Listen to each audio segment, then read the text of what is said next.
El camino del buscador. El buscador. Parte 2. En la antigüedad, el estereotipo del buscador era el de aquel ermitaño que vivía en las montañas o en los bosques, o de los hombres que se recluían en templos para iniciarse como monjes. En aquellos tiempos, encontrar un verdadero maestro no era fácil.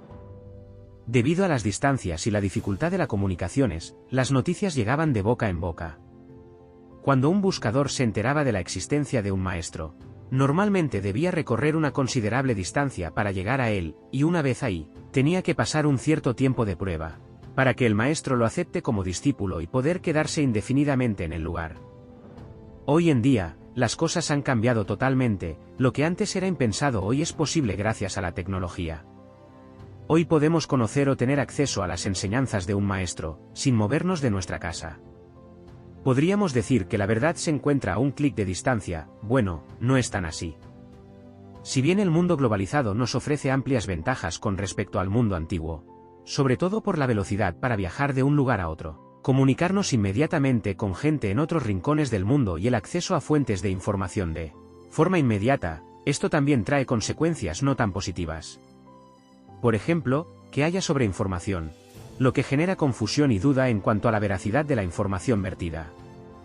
Por otro lado, la comodidad y el confort de la vida moderna nos vuelve perezosos y negligentes, debido a la gran cantidad de estímulos y distracciones que atentan contra nuestra práctica interna. Los supuestos beneficios de la vida moderna nos han vuelto seres que se encuentran desconectados de su naturaleza, del cuerpo y del centro.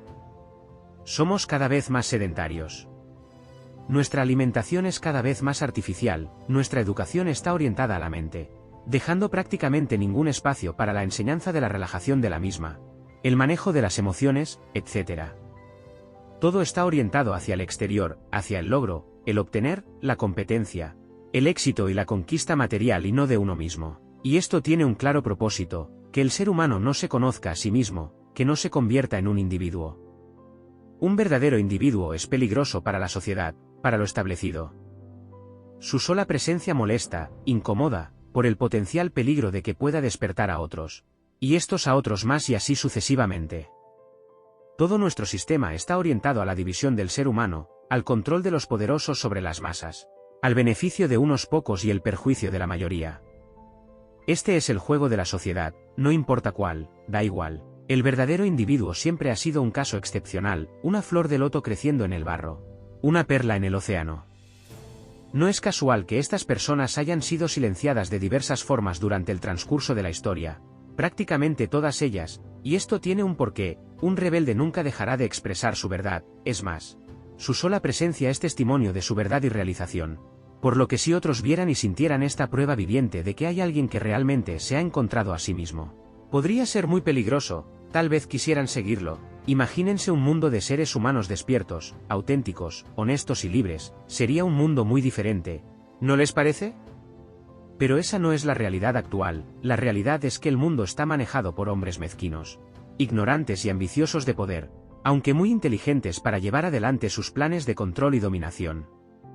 Seguidos por una masa mansa, obediente, dormida y esclava, presos de un confort y comodidad material jamás soñados.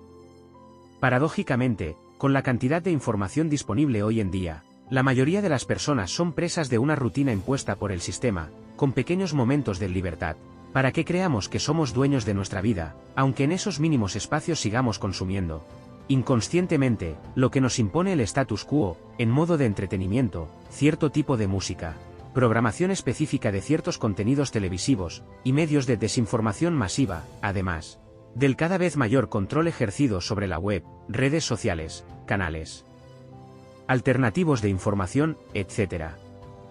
Pero a no desesperar, todo esto no debe agobiarnos. Recuerden la frase vive en el mundo, pero no le pertenezcas. Tener conocimiento del manejo e intereses nefastos de estos grupos de poder es algo positivo, ya que podemos actuar para no ser víctimas de este juego perverso. Esta información nos da un cierto poder de acción.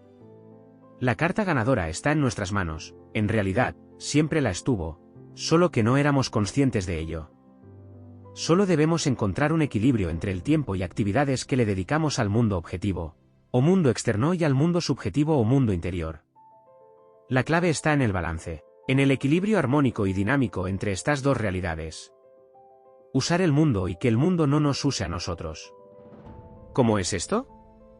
Cumplir con nuestros deberes diarios, trabajo, estudio, solo el tiempo necesario para poder seguir practicando, para poder tener un sustento y una cierta comodidad material, que nos permita poder seguir nuestra práctica interna.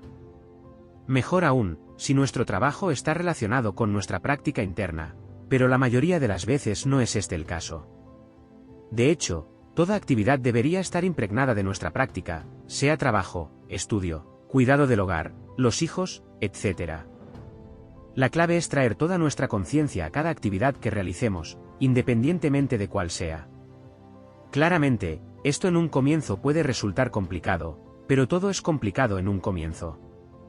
Podemos intentar comenzar con actividades simples, como hacer nuestra cama al levantarnos, lavar los trastos después del desayuno, secar el baño después de la ducha matinal, etc.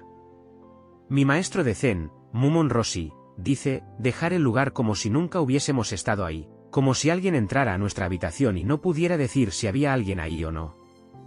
Este simple ejercicio es excelente para comenzar a ser conscientes de cada cosa que hacemos, manteniendo la atención sobre estos pequeños actos cotidianos, lo cual nos llevará a poder hacerlo en actividades cada vez más complejas.